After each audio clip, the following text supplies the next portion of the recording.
Carpe diem. Carpe the hell out of that damn diem.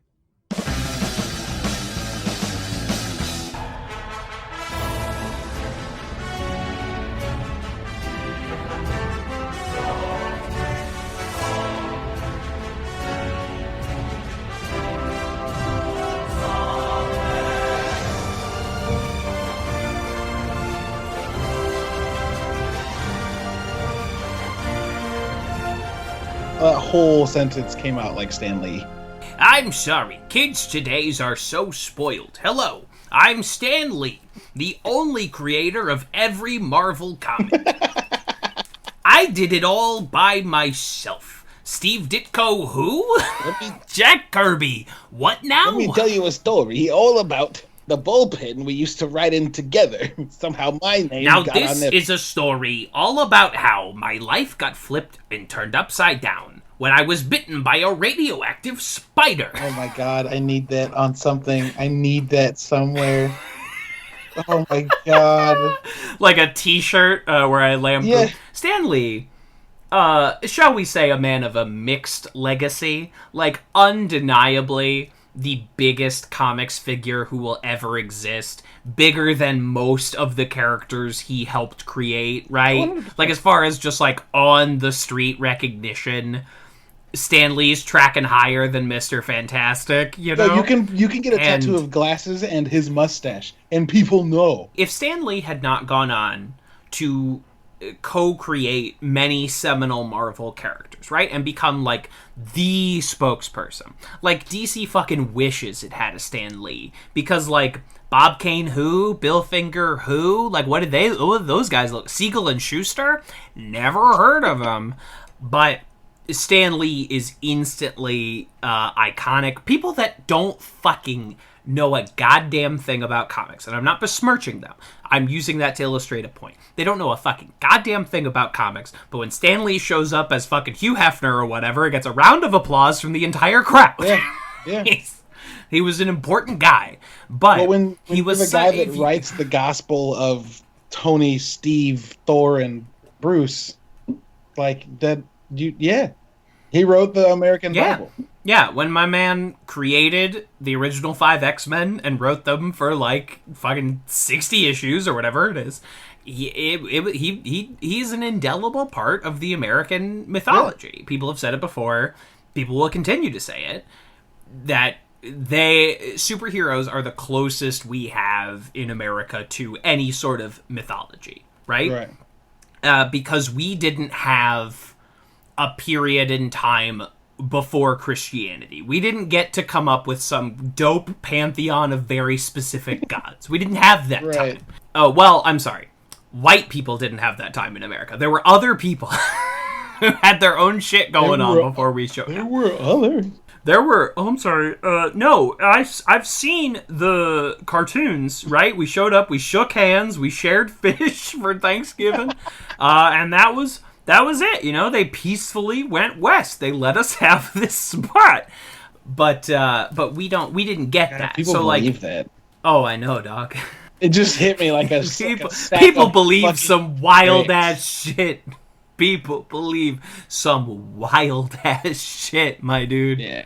I dare we not delve on what some people believe about slavery, right? Dare we not delve on? Hey, I've only, you can only live so long in your life and be able to stomach somebody saying it wasn't really that bad before you think violence is indeed the answer. It was like George Washington's slaves gave up their teeth willingly for their master's mouth. They were paid. I'm like, oh, they were paid.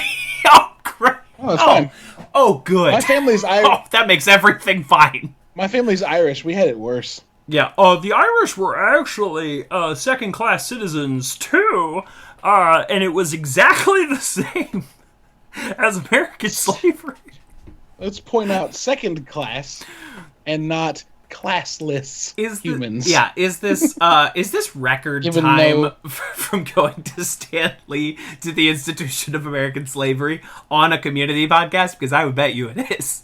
Kev, I would bet it's the fastest that transition's been made ever. I mean, I have got the clock in front of me. I'd say that's under 2 minutes. Really just like Under a single 2 minutes sentence. from Stan Lee, the creator of American Gods, Right. to slavery. I'm sorry, to jump back a little bit. We had folklore to a certain extent. You know, John Henry, Pecos Bill, Johnny Appleseed, some of these people did or didn't exist, but none of them existed as we understand them.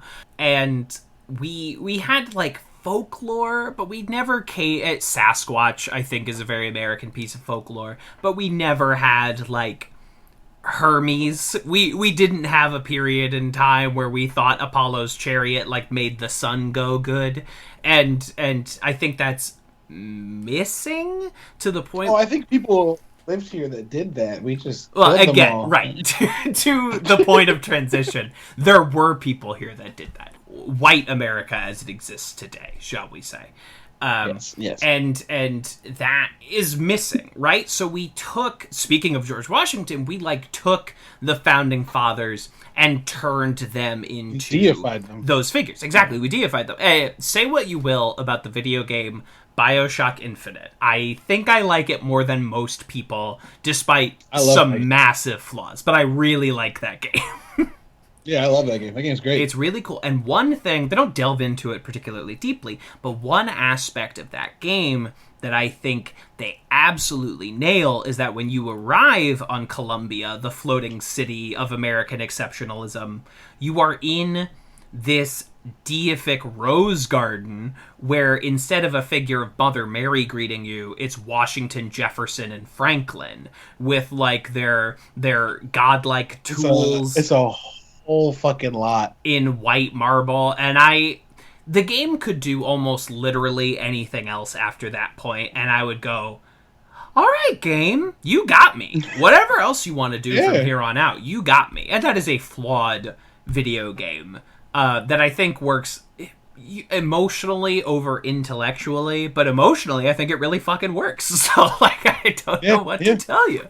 And you're given that image of the founding fathers as you enter this place where the first thing you do, I believe, is offered a baseball to throw at a black couple on stage. I think, is it an interracial couple or a black couple? It might be interracial. It's been a minute since I've played BioShock Infinite, which is its own kettle of worms. But it's an interesting aspect that game gets at. And I think that is very interesting. You know, Gaiman kind of touches on this in American Gods a little bit, not to the full extent, but, like, how there's a real good chapter. I'm cutting you off. What are you going to refer to? No, first? That it's like, okay, Chernobog, the god of death, right? He arrives on American shores and becomes a part of the Upton Sinclair meat industry, right? He is a cattle slaughterer, and that is what the god of death looks like in America, and that's a very fascinating idea. That's part of what makes that book really good. The TV show, I think it's a TV show creation, adds Vulcan as the leader of, like, a small town right-wing gun cult. Like, this town exists. Yeah, Hephaestus and Vulcan are not in the book at all. Right. So the first season of the television show, which is the only season I've seen, because Brian Fuller and Michael Green left after season 1, and I just didn't want to have my heart broken after loving the first season. So they go to this town, and Vulcan is, like, it's a town that exists. You know, everyone's employed by the gun factory. It's one of those types of, like, small industrial towns, and everyone worships the rifle, and upon Shadow and Wednesday arriving, they fire their guns up into the air as, like, part of their jubilant celebration. And as the following conversation ensues, there's just a rain of rifle rounds, like, falling down, cascading down around them. That's amazing. Yeah, it's fucking exceptional. Watch the first season of American Gods, everyone. I cannot testify to anything that happens after that point, but watch the first season of American Gods. It fucking whips. I got, like, 3 episodes in and then got distracted because I think I just didn't have Stars anymore. It was on Stars, right? Yeah, it was on Stars. I was borrowing Stars when that show happened. And then I think I was borrowing someone's pirate server. Hey, you know what? Thanks. Matey. I'm not giving Sony any more money. You fucking kidding me? Ha-cha-cha. Yeah, we're already podcasting about their show. Like, aren't we doing enough for the Sony Corporation? Can't you just get over yourself? I bought a PlayStation 4. Like, have I not done enough for the Sony Corporation? I'm not buying a PlayStation 5, I'll tell you that. Yeah, your homeboy, the daddy host, got his sex today. Sorry, I saw Xbox that. Series X. Yeah, I saw that like 2 a.m. We're in line for the Xbox It was 6 a.m., okay? I'm a nerd, okay. but I'm not that. Yeah, you're not. You're a nerd with a kid. Like, it's... I get it. My wife opened the door and was like, "You got your sex today?" I was like, "Well, okay, Xbox Series X. If you say it fast." Okay, I got a voucher for the Xbox Series X when it does come. It was definitely important that I stand in line. I have not made my decision. My GameStop had 6 systems. Wow, I was the first in line, so I got one. Hey, excellent. So the Xbox Series X, it's out.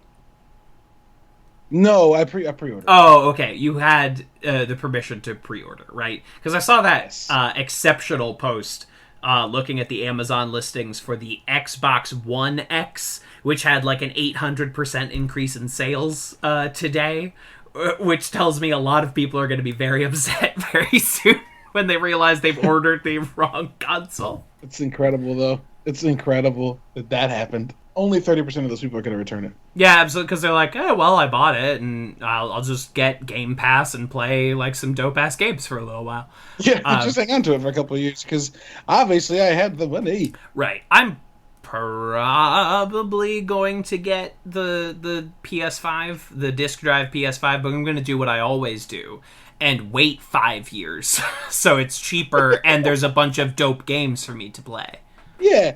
Well, the reality is, like, I'm not buying a PlayStation 5 because Spider-Man, which is I'm going to play, it's coming to PS4. The next Horizon game is going to PS4 as well. Oh, are they both really? I didn't know these things, so yes. I'm definitely on there. Yes, dude, yes. And Deathloop, the incredible-looking game made by expats from one Arcane studio who made their own Arcane studio, and instead of making Dishonored, made Dishonored with guns, featuring a black protagonist and a black antagonist. Hey, that sounds it's okay. Coming to it's coming to PC too. So like, oh sure. Sorry, PlayStation, I don't need your shit. Final Fantasy 16 coming to PC. Sure. Cool. Yeah. Sony, I don't need you. And I think that's ultimately, that's ultimately good, and especially now that like more and more of the hardware creators are buying software companies, which like, okay, we cannot broach that at this point, but... You mean, you're talking about Xbox buying Bethesda? Yeah, I'm talking about Xbox buying ZeniMax, which owns...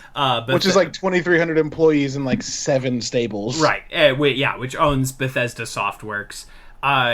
If you are Microsoft and you own Bethesda, it actually makes a lot of monetary sense to still release that software to PC and other platforms, because if you own Bethesda, that's just more sales, right? Like, as much as you want to move hardware, a bunch of people are going to buy the PS5 no matter what, because they want to play whatever Naughty Dog has waiting for them, right? And so, and the other, still a litany of PS4 exclusives, even though some of them are coming to PC. So it makes a lot of sense if you're putting out fucking Skyrim 2 to sell that to PlayStation owners either at a later date or at the same time, because that's profit for you. Imagine owning the best-selling Western RPG on both consoles. Yeah. You're going to start a game on PlayStation in a couple of years that's made by Bethesda, and when you start it, it's going to say Microsoft Game Studios or Xbox Game Studios on your PlayStation, and that's amazing. I'm going to have an existential moment where my soul leaves my body, right? There's a lot of PlayStation bros that are going to be like, I don't like this. And they can deal. Who gives a shit? It's the future. Yeah, software should be agnostic. Yeah, software should be agnostic. Software should be agnostic. Put it on all the platforms. Put Hades on PS4. Put Hades on PS4. And just, like, let everyone have it. You still pay. As long as you... No, go ahead. Sorry, can I tell you about letting everyone have it? Because everyone in Hades could catch it. Oh yeah. That's what I've heard is that everyone's The game was is full of sexy. Every single character is fuckable. It's the worst. Absolutely. I have to, by my own laws that I've set down for myself, I have to beat either Marvel Ultimate Alliance 3 or Catherine Full Body to allow myself to buy Hades, but it is next on the list. Oh, I was gonna say if you don't want to buy it, you want to check it out. Just watch me stream it because it's good. It's real. Every voice actor also makes the character art even better. Hell yes, son. Ares popped on screen and I was like, ooh, tasty. And then Ares talked and I was like, why am I streaming right now? I need to take a nap. you just started fanning yourself compulsively. Yeah, I get it. It was a lot. It was a lot. No, I get it. This is, of course, Advanced Community Studies, a podcast about the American comedy show Community that we talk about 1 or 2 episodes at a time. We are the Greendale 3, Pop. Only 2 of us reporting for duty. Steve is on assignment. On assignment? Yeah, that's how I'll refer to anyone missing from now on. I, of course, will never be missing because I both, A, edit the show, and B, I cannot allow you to rank episodes without me. I will not allow it to be. Everyone must hear my good thoughts. Right, you don't have the doc. Exactly. You have done a great disservice to us. I've consolidated power. You have the Google Doc. I could give it to you. Like it's fine. I don't want it. It's a headache when I look at it every time. Right. It's a lot of information. I as the boss am laying the sacrifice on you, the worker. So like I should actually be paid more. But we talk about this show 1 or 2 episodes at a time. I am one of your hosts, TV's Kevin Lanigan, and together, my cats can do anything. Incredible. I am the daddy host, recently coming off of a pre-order for Journey Gone Successful. Well, that's nice. And I'm a computer, and I'm about to scan my mainframe for some juicy memories. Abed, you're a computer. Scan that mainframe for some juicy memories. We are... Dude, this episode is full of just the Dean shines in like a 30-second period. These are 2 they're so good fucking incendiary Dean appearances and performances, right? That like he's always been good. Jim's been good since day 1. There's a reason they like kept him around as a recurring figure. I feel like these are the 2 episodes where they decide, okay, in season 3 we make him a main cast member. Sure. This is where they like have they're like, we are cementing this as next year you're like in the opening credits. Like your name is going to be on the cootie catcher. Yeah. And that is important because he fucking kills it in both of these episodes. It's very good. It's very good. And of course the best overall season for the Dean is season 6 because they do some unbelievable work with this character. But Jim Rash, always good. Even during season 4, he's good. Always good. I made a salad yesterday, and I could not stop myself from saying Dini Vidi Vici over and over. Came, I saw, I conquered the idea for a free Caesar salad bar. The whole time, my wife was like, "Can you please shut the fuck up?" Can you stop doing that? Can you please not? So we're almost about to just charge headlong into this episode, but I would like to say thank you to the folks out there. This week we crossed 1,200 Twitter followers, which is fucking excellent, and we crossed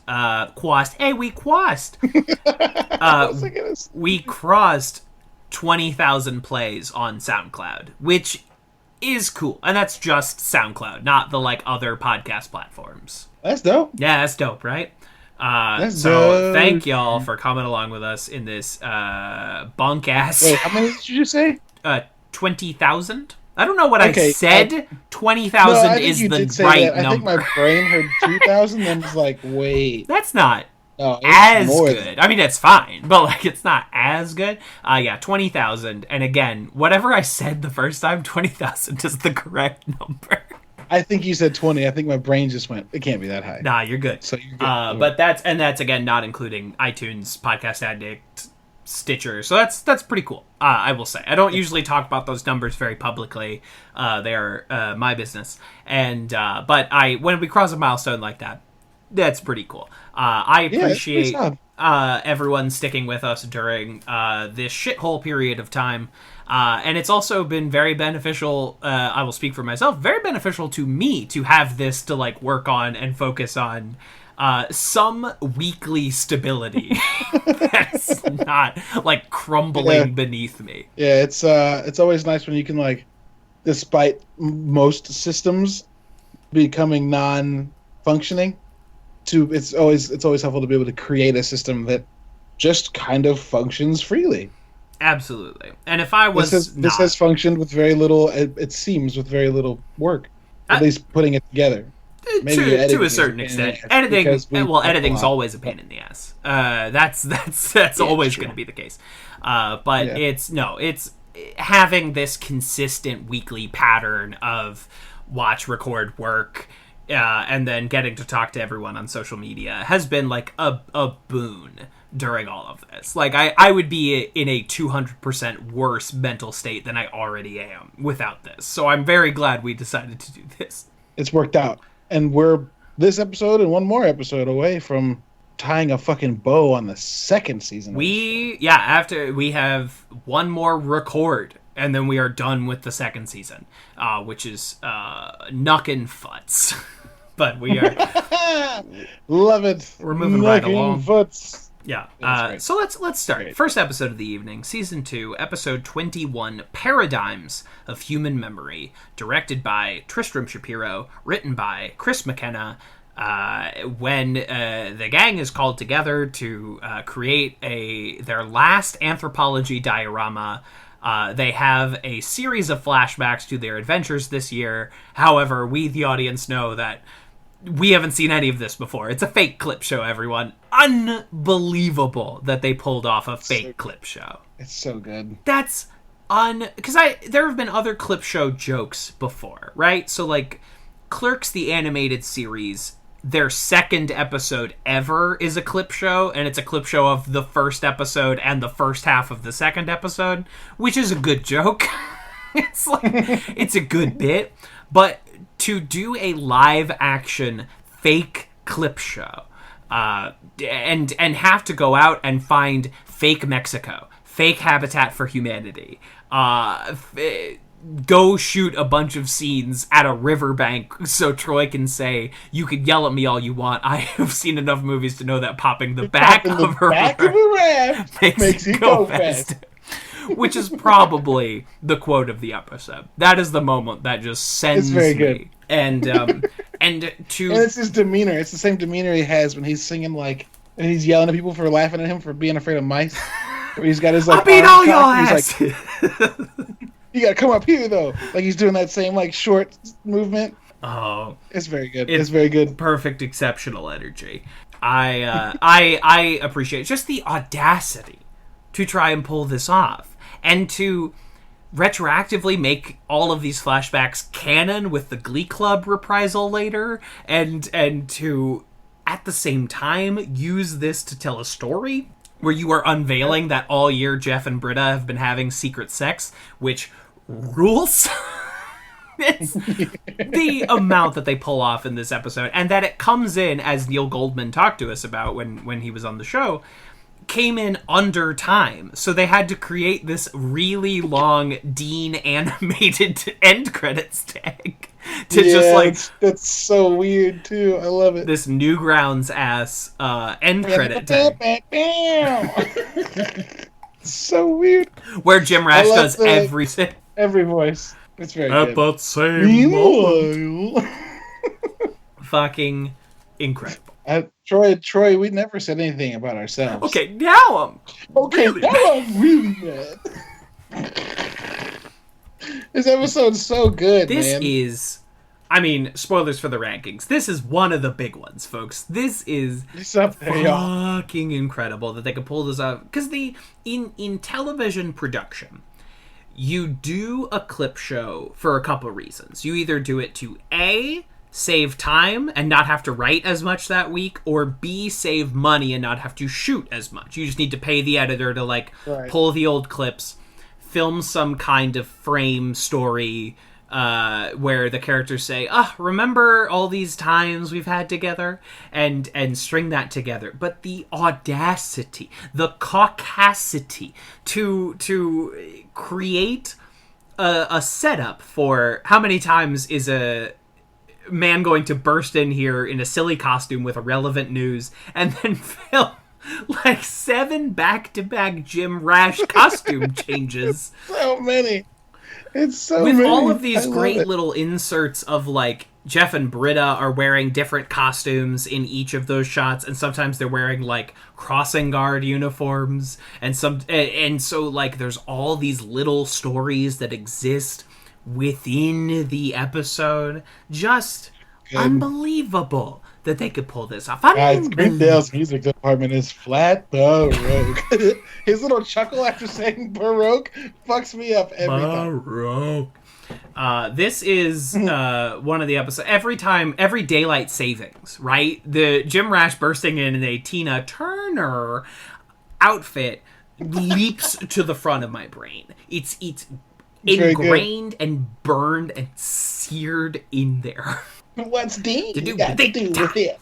It's a tie too, because like every daylight savings, it's either that or it's Abed. It's not from this episode, but it's Abed just not getting the clocks get set back. That's the other fake flashback episode. Yeah, just freaking out, and then and he's like, "It's okay, we'll get it back in the spring," and he just goes from like moaning to like screaming. I will say this in reference to the other flashback episode late in season 3.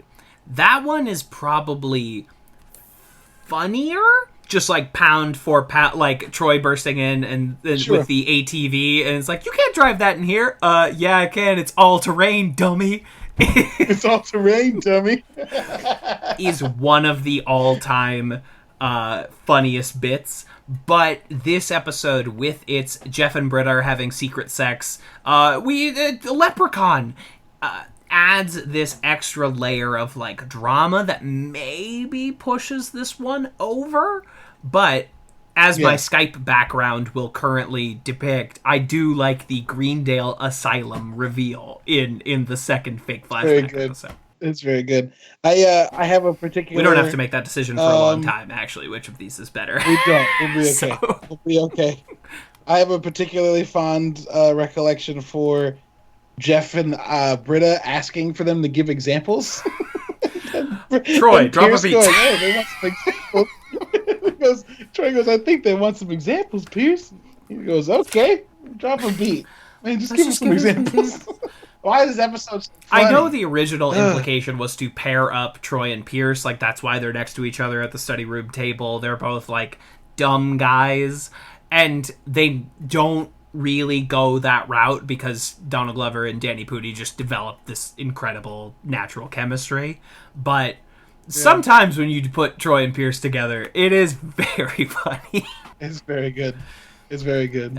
It's very good. One of my favorite bits, a bit from this episode that made people online furiously angry, was the bit with the Sarah Bareilles song, right? Where it's like, I'm talking about the Annie of it all. Will they? Might they? And they intercut all these Jeff and Annie clips to Sarah Bareilles' Gravity, a song that will make me cry in every instance of its appearance in my life. And in a, I'm not going to say a parody, I'm going to say like a playful rib of online shipping videos on YouTube where they'll like, set their romance. And it is, because it's like, Jeff and Annie in the first 2 seasons of Community are not quote-unquote a thing in the same way they will be as the show goes forward. So you really are just like pulling any isolated clips of these 2 characters interacting with each other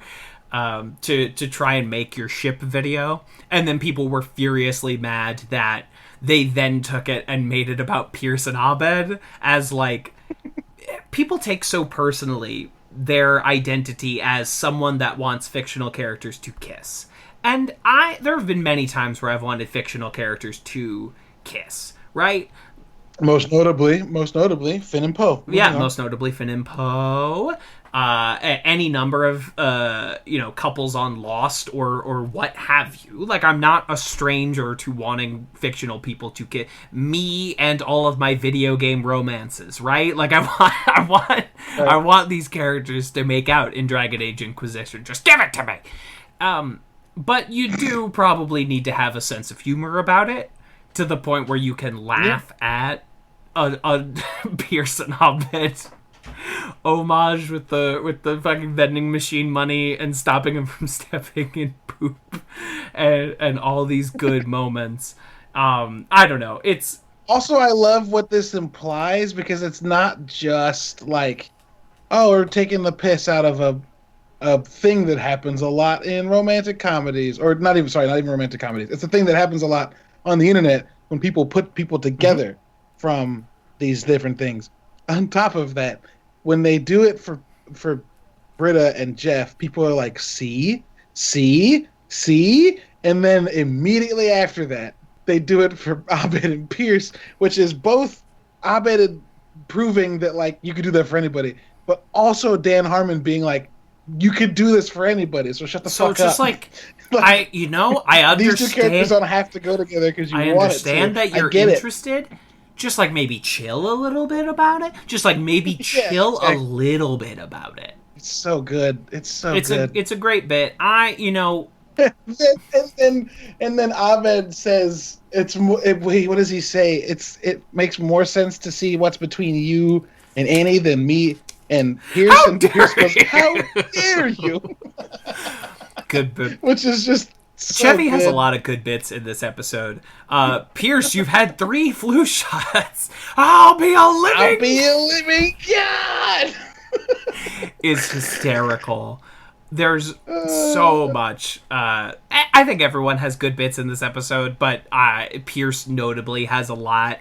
I love the way that Jeff and Britta, or Reed, Joel, and Gillian play. Everyone's slowly honing in on the fact that these two are smooching.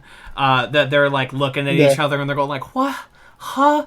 No. Until Abed runs his mainframe and says that Jeff and Britta are having secret sex. It's just like a really good... It feels very in character for these two. That they've compartmentalized their horniness and they're trying to like, what? In a way that you could see their angle on it, but does also work to like undermine the group dynamic. It feels very in character for these two together. Yes, 100%. I am not... And the fact that, like, once it gets outed and the group's like, it's fine, you can probably keep doing it. They don't want to do it anymore.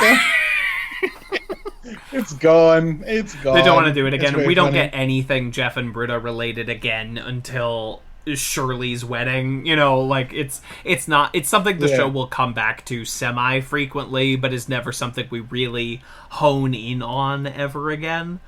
Which... I'm not invested in any of the community romances or would-be romances because the show is not invested in them. Right. Why get invested? Okay. I don't want to say something as bold as what I was about to say. What? You're allowed to get invested. You're allowed to get invested. I also understand your take of like, yeah, exactly. If something speaks to you, if something jumps out at you, that's great. There's this weird, and I'm not just talking specifically about shippers, I'm talking about fan communities in general. There's this weird sense of entitlement because it's the thing you like. That means it's what has to happen. That means it's what must be, and you can apply this not only to Community, fucking Star Wars, any video game, because it's the thing that is interesting to you. That means that it must be the ultimate declaration. And I just worry about people that have that mentality because they must be unhappy all the time. Right. And I was just... Community, after Season 1, has a lot of relationship-y stuff. Really just between Jeff and Britta. And then Annie has, like, a relationship. Troy goes on a date. That's, like, the only time this show is interested in it. And it feels like... the impression I get just watching it, not like listening to commentaries or interviews, the impression you get watching the show is that the show is not interested in those things. That Dan Harmon and the writers' room are not interested in those things. That they are interested in character relationships that they can use in the same way they use Jeff and Britta's secret sex.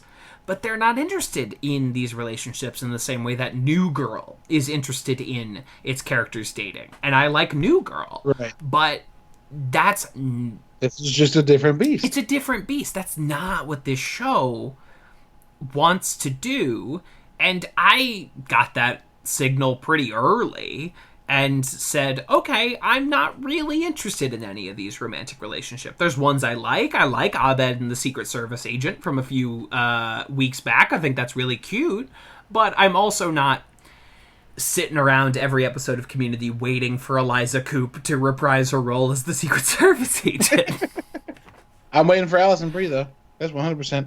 Can I throw something out? This is a if there's a way that we could be pulling the cart more before the horse, I don't quite know what it would look like. But when Abed and Allison Brie, what's her name in the show? Annie. Not Allison Brie. Not Allison Brie. Sorry, Brie Larson. Oh, okay. Larson. I was like, no shit. That's what kind Annie. of That's cheese? not what I meant. I was like, are you forgetting Annie's name? You're jacing it very hard right now.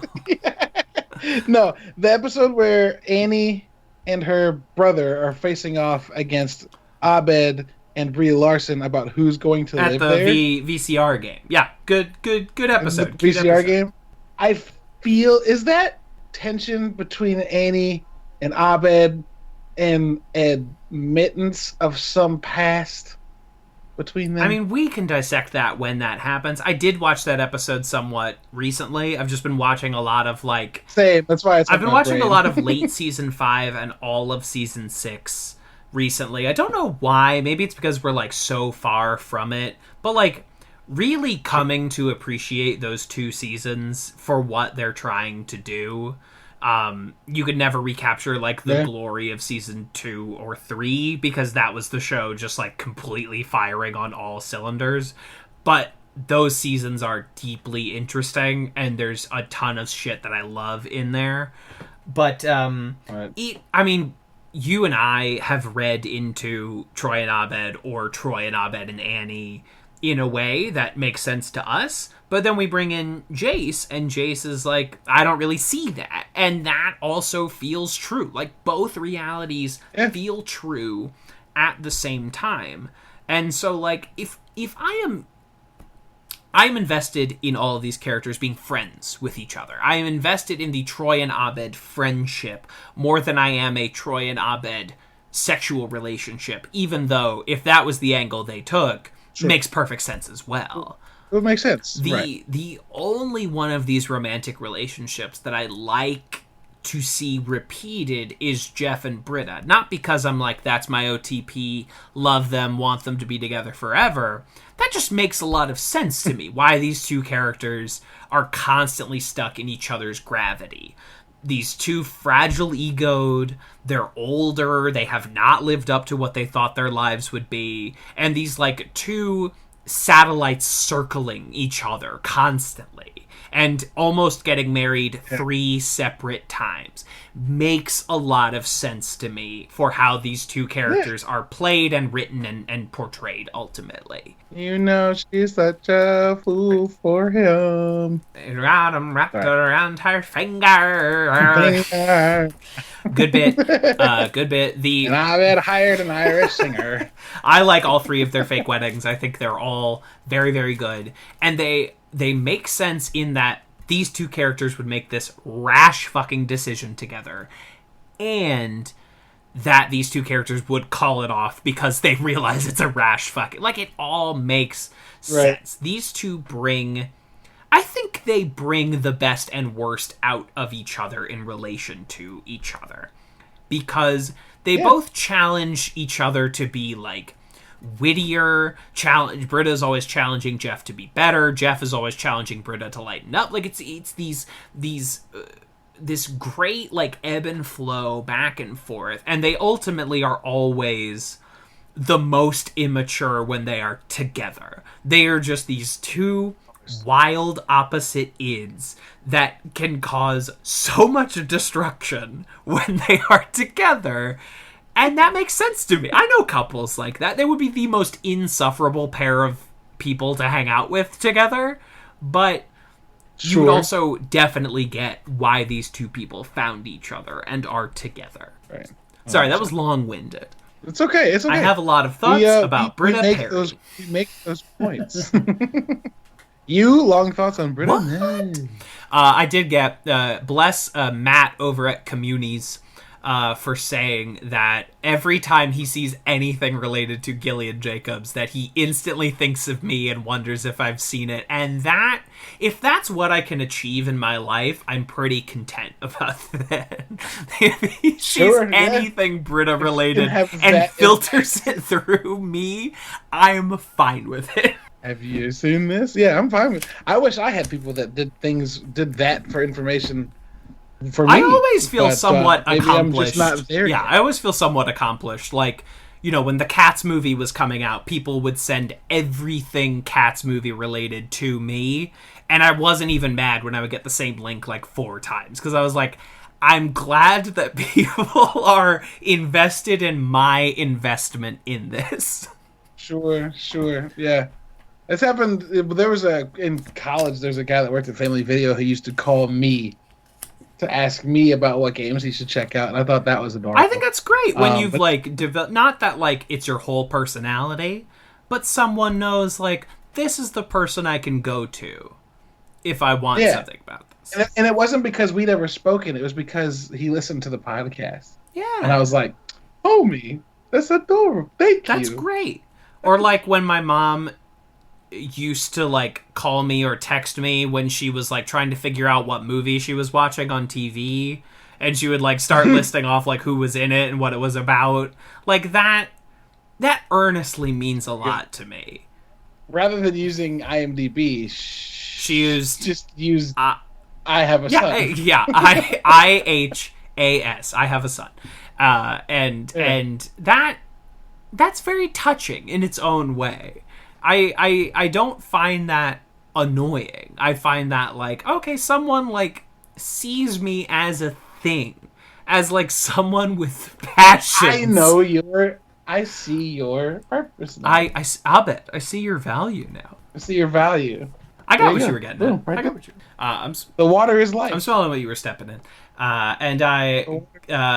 Great fucking episode of Community. Let's just lay it out right there. Is it the water is the heart? Or the water is true? The heart of water is the true. Heart of water is true. Corazon del agua es verdad. Oh my god. Ford is irradiating your testicles with microwave. The Jeff Winger speech in this episode that is a mishmash of different speeches, but together form oh, just the most beautiful series of chef's kisses. I can read it if you want. I've got it. The only sharks in this water are the emotional ghosts. Emotional ghosts that I like to call fear. Anchovies. Fear. And the dangers of ingesting mercury. It's a locomotive that runs on us. These drug runners aren't going to execute Pierce because he's a racist. It's a locomotive that runs on us. And I just think it's so beautiful. And the show has so earned the ability to play off of a Jeff Winger speech at this point. Oh, yeah. And it's transcendent when it's unfolding before you, because it doesn't make sense, but it also makes perfect sense. And to use a personal, this moment, like, there's a lot of Community moments that inspire when I write scripts for things that exist, right?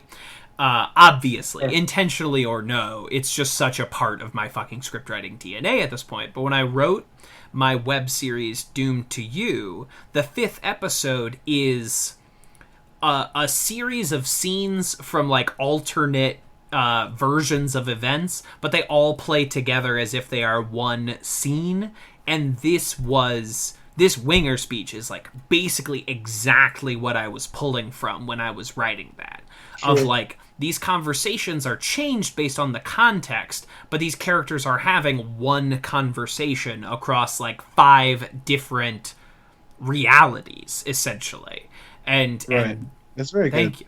And that was directly pulled from this fucking episode. Sometimes I don't know I'm doing it, and then, like, I watch my performance, and then I watch Donald Glover holding a giant cookie, and I'm like, I'm doing exactly what he's doing. And it was completely unintentional. And then sometimes I'm like, no, I know exactly what I'm ripping off here.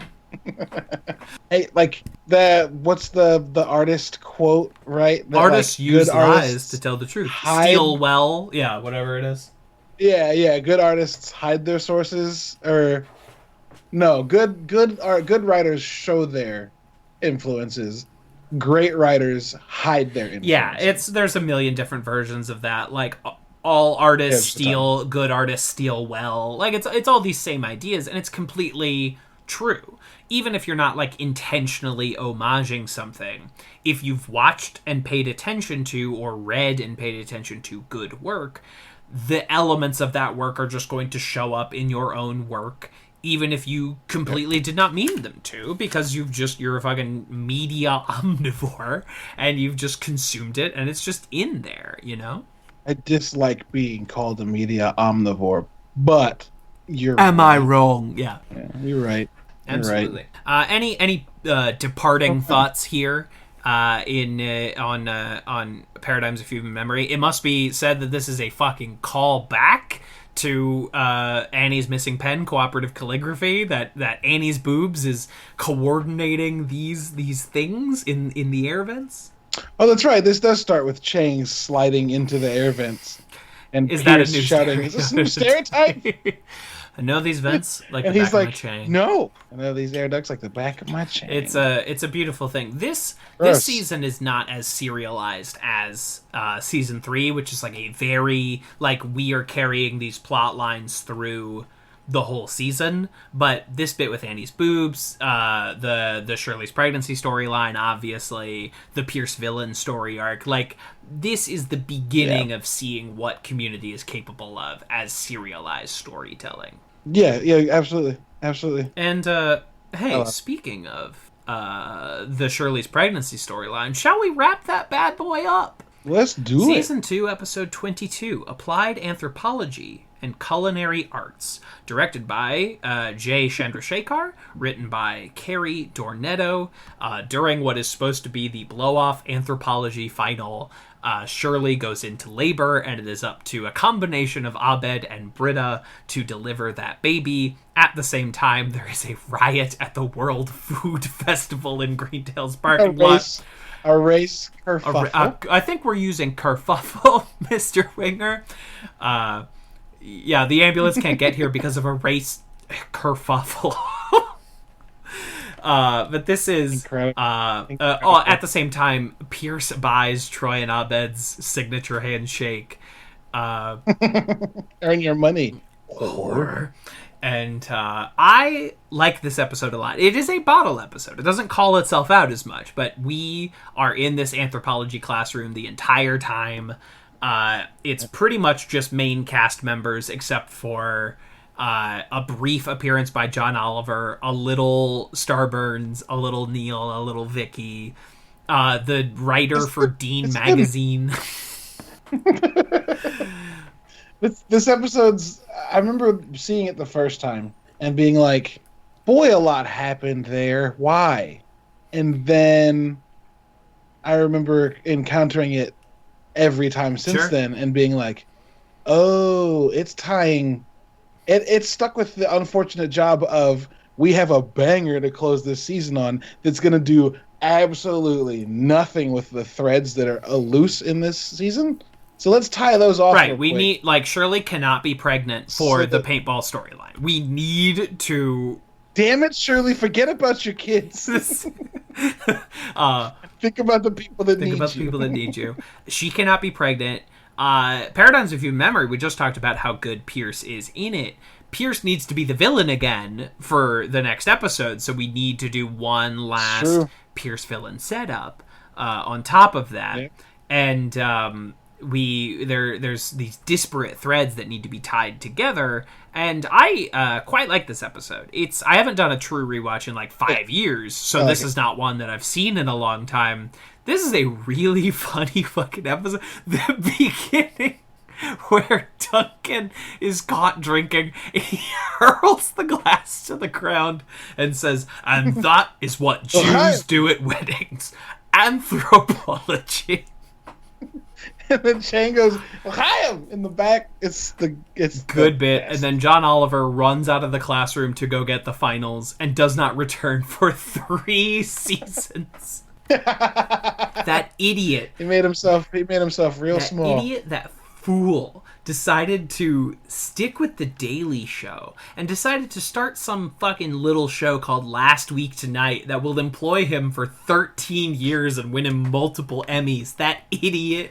That fool. How dare you. That fucking clod. He doesn't know what he's missing. He could have appeared several times a year on Community. Idiot. You could have done something with yourself, you fucking numpty. Clod. The show, the Indecent Proposal storyline, where Pierce buys Troy and Abed's handshake is funny. Like, there's a lot going on there. I don't that like during Shirley's pregnancy, Troy's cry like, "We can't get the magic pack." And that's it. It gets a little muddled because Abed is also like heavily involved in Shirley's birth, although they are in the same room, so it makes sense that he would be like involved. Everybody should be pretty involved in that. This canonizes his delivering a baby in the background subplot from Psychology of Letting Go. I forgot about that. Yep. They're like, "When did you help deliver a baby?" And he was like, in an SUV earlier this year. In the background. Where was I? Somewhere in the background. Yeah, it's very good. Speaking of the Dean's stellar performances, both of these episodes, I am particularly fond of him trying to calm the situation. Look at my eyes. And then, look at my eyes. And then going, and then be like, or Shirley being like, "What?" And he's like, "I don't know." What the hell? It's a great GIF, and it's good to see what it's in reaction to, which is Chip making high-pitched squealing sounds. There's just a lot of like really good character moments, not like character development even. Just like, we've gotten to know these people now almost 2 full seasons. We've got 1 finale episode away that's art. Did Modern Warfare 1 and 2, or sorry. That's whatever. Did Fistful of Paintballs and a few paintballs more air on the same day? No, they were separate weeks, and I have a story about that for next week. That's dog shit. Yeah, that's horse hockey. They should have played. They were filmed not knowing whether or not they would play back to back, and they ultimately did not play back to back. That sucks. They should have played right into each other. But anyway, knowing that, like, you know, these episodes are coming, and none of these moments are going to, like, well, not none of these moments, but a bunch of these moments are like, hey, we've been with these guys for a minute, and like, let's see what they would do in this wild ass situation. So seeing the Dean like act composed because he's trying to impress somebody, the writer of fucking Dean melting magazine. down, the writer of Dean stop writing. Or the moment that Britta, the whole episode's been like, I'm more in touch with my body than like you are. Like, the whole herd being tough, and then like, let me know if the baby's head is crowning, and then she goes under Shirley's dress. God, it's just this like fucking 2001: A Space Odyssey, just fucking. Whoop, with like low rising orchestral or choir she's music. in this all black space. It's really well done by Jay Chandrasekhar and co. She's in an all black space with the rising like monastic choir or whatever like score is rising up as her eyes get quieter, and we just as the camera stay gets in this closer. void. It's perfect. It's so fucking good. She jumps up and pukes, and Jeff's like, guess the baby's crying. Right. And I think the like, they ultimately wanted to have Britta deliver this baby as much as she could. And so you do have to go through some narrative hurdles to get to that point, because the obvious fucking choice is Annie, like, who's studying healthcare management, who is by far the most competent of the group, as we will see in the paintball finales, right? And she is the obvious choice, but we have to eliminate her, that she's like, I haven't read a book about giving a birth to a kid. And then Abed is the next obvious choice, because he's literally already delivered a child and is an impartial robot. But Shirley eliminates him because of gender, and so it does fall to Britta, and it's magnificent what they accomplish here. Like, it's pig saliva. It's the same active ingredient, but they just dress it up. How dare they? It's very good. It's very good. It's the same quibble I had a couple weeks ago, that, like, Shirley is not the active agent in her own pregnancy story arc. Sure, yeah. You know, someone can only be such an active agent when they are literally giving birth. Like, you do need someone to facilitate that. It's just the same quibble I've come back to for this whole plot line, that after this episode is, like, never mentioned again. You know, sometimes you gotta do a thing for a specific, I guess, idea you have to land. Yeah. And then after that, you just, we landed it, so why keep talking about it? Bye. I get it. Yeah, you can't, like, what are we supposed to do? Do, like, another season where, like, Shirley is raising Ben? Like, no. Like, no, thank you. No. It's fine. We can just move past it. Yeah, it's okay. It's fine. That doesn't bother me, because these characters have well-established, like, external lives that they continue to live without these other characters. And that is fine. I have no quibble with that. Yeah, 100%. It is implied that she is raising 2 kids already, and Elijah and Jordan don't come up all that often, so why would Ben, who is ultimately not Chang's kid? Oh, yeah. Generations of little scrappers. It comes out, and Andre's like, it's a black person. Which is fine. Malcolm Jamal Warner, man. He doesn't... we're almost out of his appearances. There's just, like, a few more. He's good every time, man. Yeah. He's funny every single time. Great. It's good. The Chang Runner in this episode, where he's describing all of the absolutely inhuman ways that Chang babies have been born, was born on a treadmill. 20% incline. And at the end, right before he concedes, or maybe right after when Shirley says, "Are you sure it's yours?" And Chang's like, "Yeah, Changs are all born with tails." It's like, what the fuck? What the fuck? It's yeah, it's good. It's a good capper for this episode's wild runner. You know, Chang babies love the sauce, alcohol, and duck. Fucking shotguns. Oh, God. Shotguns the duck sauce with the most wet drinking noises you've ever heard. I wonder what was in that actual glass, because there's no way it was duck sauce and gin, right? So it had to be duck sauce and vodka, right? Oh, so it had to be I'm Googling this right now. What was in Chang's glass, because that is disgusting. It's upsetting.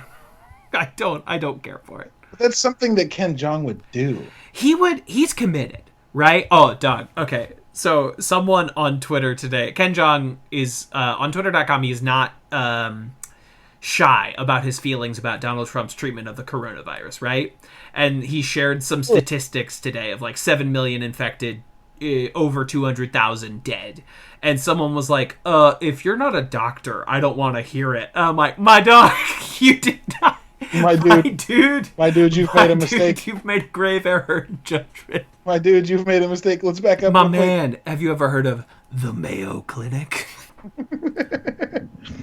He has a show where well, I guess that's not really an indicator. Yeah, a lot of, Zach Braff is not a doctor. People that have shows. No, I mean, he's got a show called Dr. Ken. Right, but that is not... But that doesn't mean that he's a medical doctor, because Dr. Phil and Dr. Oz exist. Right, he is in... His first, like, big breakout thing is in Knocked Up, right? Where he plays the doctor who helps Katherine Heigl give birth in that movie.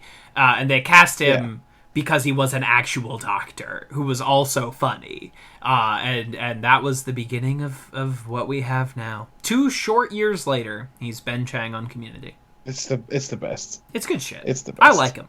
I can't find any conclusive evidence that Ken Jeong shotgunned Gin and duck sauce. gin and duck sauce. I'm hoping that it exists somewhere. Someone, please. Some evidence. let me know. I'll at Ken Jeong. You know what? I'll at Ken Jeong right now from the Greendale 3 account. And odds are... And just say, hey, we're recording a podcast right now and need to know, did you actually drink duck sauce? Did you... What was... I don't... While Shirley was... I cannot imagine he drank duck sauce. I do want to know what it was. So let me just... from the Greendale 3, at Ken Jeong. We're recording about the Shirley giving birth episode, and I just gotta, all caps, gotta know, Thank you. did you take a shot of? Tell me it wasn't liquor and duck sauce. All right, so I will report back if Ken Jeong ever returns. He's getting a lot of notifications right now because white supremacists are mad at him. So we'll see if I can break through the crowd there. But my searches, I'm turning in. I've searched for like 3 minutes, which is generally much less than I search on the internet, folks. I want you to know, but I'm being professional. I do a cursory Google and nothing else. If it's not on the front page, I don't want to know about it. Yes, exactly. Precisely. This is, it's never going to be like one of my top Community episodes of all time. This is a consistently funny and entertaining episode. I remember the first time I watched this in like fucking 2010 or 2011. It did make me tear up. Not because it's, like, incredibly sad or incredibly touching, but, like, I don't know, I'd gotten to know these characters for 2 years, and, like, they were helping their friend give birth. Like, that was kind of beautiful, even though this episode is not going for that tone at all. Sure. I mean, it's arguable that it is, though, right? Because Sure. the whole lead up to Shirley actually giving birth is basically everyone else in the room coming to grips with the fact that like what they have, what they are, is a good thing, except for Pierce, who's an asshole. But like Abed and Troy, and like giving up the shake, and then the loss of the magic, and then finding out it never left, right? Because they're true friends. Or Britta being like, I know my body more than you ever will, and then like backing out of an opportunity to like, put her money where her mouth is, essentially. Good bit. A perfect Britta storyline. A perfect Britta storyline. Exactly. This baby's Greendale. You don't have to name it that. I'm not assuming that I have that kind of power. I'm just the deliverer. Excellent bit. It's so Together good. my cats can It's do so good. anything. An immortal quote that is built up here. A really strong, solid episode for not being an all-timer. I mean... Yeah. Jim Rash's fight, like the Dean fucking... Everything he does in this episode is funny, but particularly the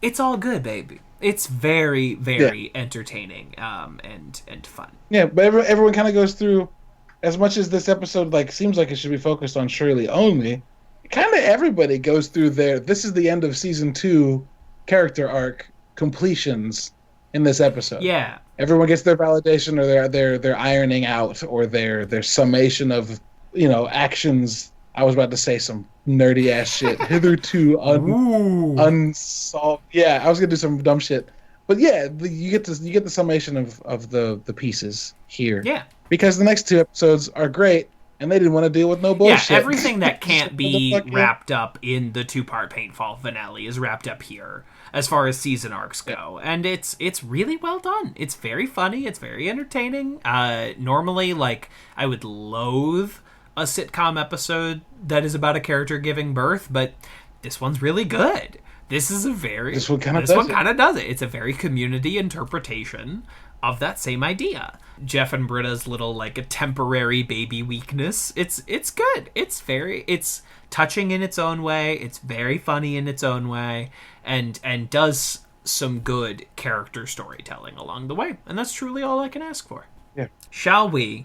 Dare we endeavor to rank this week's episodes? We can act like we're going to do it easily, but yeah, we can try. So let's start with the end tags. The first end tag is the Dean's animated cartoon. Animated thing, yes. And, like, I love this one. This is a very good one. But how do you evaluate it against, like... It's not as good as Troy and Abed make a cartoon tunnel. But, like, this might be a top 10 for me. It's definitely not Cartoon Tunnel. It's not Cartoon Tunnel. It's that end not tag Cartoon is Tunnel. so fucking impactful. I think I did some damage there. I'm not... Oh, wait. I was thinking Betty White Africa Rap and Betty White Inception. Different. Much lower ranked is it's... Betty White Explains Yeah, Inception. yeah. But Betty White Africa Rap is good. But It is good. I don't know. If you ask me right now, it's probably like... Pepper Water is our number 6. I would consider Dean's head cartoon to be number 7. Yes, your cursor went up between 6 and 5, and I was like, nope. Not but above like, Pepper Water. It's not better than Pepper Water, because Pepper Water is pound for pound the funnier Who thing. puts pepper in water? But this, it's so weird, but very funny, and that it's all Jim Rash. It's this weird fucking Flash animation Newgrounds cartoon they made. Fucking albino black sheep ass cartoon that they made. It's so wild, dude. It's like pre-pilot storyboard animation. Yeah, I love it. I love it eternally. The straight lines move because everything's like just fucking warbly. Absolutely. I love it. I'm just thinking there so maybe could be repercussions, yo. That's one of those weird community quotes I do all the time. I don't know why. That one stuck with me. Because the whole world is filled by people who are doing things that don't seem to understand that, like, there may be... Could be repercussions, yo. Yeah, I think Yeah. there's a lot going on there. The episode I weirdly quote the most is maybe Pascal's Triangle Revisited, even though, as our rankings will show, I'm not a big fan of that episode. But Troy's like, Sure. hey, man... Everyone's kind of waiting for your answer to all was kind of of waiting this. as he gestures with the cookie. Yeah, and then Britta saying, he's been to Flavor Country now. They just retire the table we did it on. Very good. That's very good. The next end tag is the Dean magazine. Oh, one, did right? we decide that the cartoon is after Pepperwater? Oh, yeah. Dean... I agreed with your summation. Dean's anime. Dean anime? Yeah, Dean anime. We'll never have to... Dean-ame. We'll never have to explain that to Jace. Anna Dean. No, the Dean... And the Dean magazine is the end of the principal episode. The end tag is the fake fire alarm. Oh, shit. Cancel school. This one's very good. This one's like cancel school or we tell everyone. Deal. The fake ass fire alarm. It's so I good. like the ones where they're like, I don't know, we have Jim. We're paying Jim for this episode anyway. Can we like put him in the end tag? I love that he like hangs it back up, turns and like, it's always good. Jim Rash can turn. It's turning around into a comedy beat. He's just a fucking You can typecast him for being the guy that turns around. All you need him to do is turn around and it's funny. He's a fucking genius. I try not to throw that word around too much, but no, Jim Rash is a fucking comedy genius. Can you imagine if Jim Rash had been in CSI and had been the guy to put on glasses and turn around? Could have been something. Oh, if he was CSI Miami. If he was CSI Miami, yes. If he was Horatio. Looks like we found Divorce of the Future. Yeah! That's a real one. I didn't even make that one up. What's Dean got to do with it? What's Dean got to do with it? It's exceptional. Anyway, fake fire alarm. The fire alarm is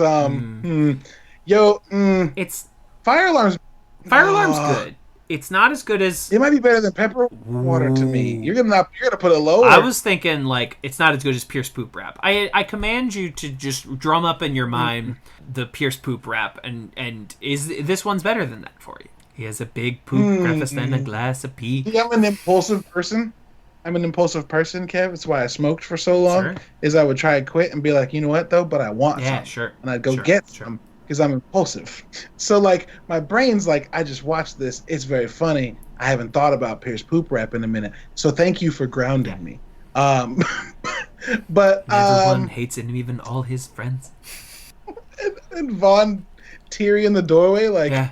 all right, man. All right, man. I miss Vaughn. I love Vaughn. It's fun. Vaughn was a Yeah. cool guy. He had to go off and do Yeah, to NCIS. be very successful elsewhere, and you know what? Yeah. Yeah. Oh, yeah. He tiny- signed on to fucking NCIS New Orleans, a show that's still on the air. Okay, guy, go do you, I guess. There it is. Take your tiny nipples. Because you could have been a recurring character on Community, but okay. Okay, dude. It's me. Yeah. So like, I'm willing to have a conversation about anything under that, but it's not as good as Pierce Poop Brown. It's not as good as Dine and Dash. Correct. Probably better than. Maybe between that and stop motion. Yes, I agree. The new number 14 above Troy Nubbin in stop motion. Fake fire alarm. It's very good. It's good. It's very good. Yeah, more end tags with the Dean. I mean, we'll get plenty We of are those not. in 5 and 6, but Yeah, we are not going to pass this test. So pull it and run. They go dunk. That's so it's good. very good. It's an exquisite end tag. That's why it cracked our top 15. Now, Yeah, it's almost as good. I think it's perfect. I mean, it's not going to stay there, no, but it's perfect next to Dine and Dash. I agree. Because they're two very, very similar Solid Troy and Abed decision simple- processes. Yeah, it's just these characters interacting. Yeah. It's exquisite. So, It's very good. the episode rankings. Boy, Boy. Okay, Paradigms of Human Memory. can we move beyond the top 8? Absolutely. This is top 5 Okay. for me, easily. Okay, As cool. much as I didn't I, wanna say top because five. our You number were like, 5 oh, right okay. now is Physical Education, an episode I love. The show desperately trying to hang on to what it was in season 1 before it like is a few episodes later yanked into Chicken Fingers and then yanked again into Modern Warfare. This episode is better than that one. Paradigms of Human Memory is incredible and so funny and tells a great character story. I would, me alone, it would be above Modern Warfare, which is our number 4, but below intermediate documentary filmmaking. Is intermediate documentary Abed or Intermediate documentary is The Hospital. Pierce is dying? Pierce is dying. The bequeathments. I think that episode is perfect. Shouldn't you get an orderly? Yeah. Sorry. Explain a brag, that was very Compulsol. good. I think intermediate documentary is about as perfect as an episode of television can be. And this episode is just slightly below it, but I could hear the conversation that it's above. I think that like for again the thing I keep saying is pound for pound, and I'm going to sound like a broken record, but there's low moments, and I don't mean low in terms of like on a scale from 1 to 10. I mean low on in an episode that's full of 10s. So like low is like a 7. There's a few moments in that intermediate documentary filmmaking that are not skippable, but I kind of tune out. You know what I mean? Like when that part's coming up, I'm gonna go refill my water. Uh-huh. I don't think I get up during Paradigms of Human Memory at all. Like I think I'm just wrapped to the screen. I mean, it's exquisite. For me, that's enough for it to be the number 3. As much as intermediate documentary filmmaking is very good, Very good. you know what I mean? I do Like, know what you mean. So it just feels like it's got a little more consistency in the gusto it's delivered. it's definitely, I would say, a more entertaining, capital E entertaining episode, Paradigms of Human Memory. It books, it's full of like great burst out of the television jokes, like a fucking classic joke where they're in the Glee Club and they're just saying sing-a-ling, sing-a-ling. Yes, but then is it character development important like IDF is? IDF is much more on the character front. I mean, I love Paradigms, but intermediate documentary is all If we're gonna go with character. what we've been ranking things on, if we're gonna go with what we've been ranking things on, 1, 2, and 3 are episodes of deep and profound character development. So I would accept it being the new number 4. Thinking of that specifically. I am glad, and the fake flashbacks will have their another day in court coming up for an episode that might be better or it might be worse. It depends on what day you ask me. And when I say worse, I just mean like not as good. You know what I mean? Like it's not Not as good as worse. this, which is number 4 on our list of like 40 episodes. Yeah. New number 4, S2E21, Paradigms of Human Memory. And that episode has John Hodgman. Incredible. Dude, that episode's so good. I love that episode. Stop letting him make you realize things. I knew it. Man, great episode. Okay. Whew. This is getting tough. So now, applied anthropology and culinary arts.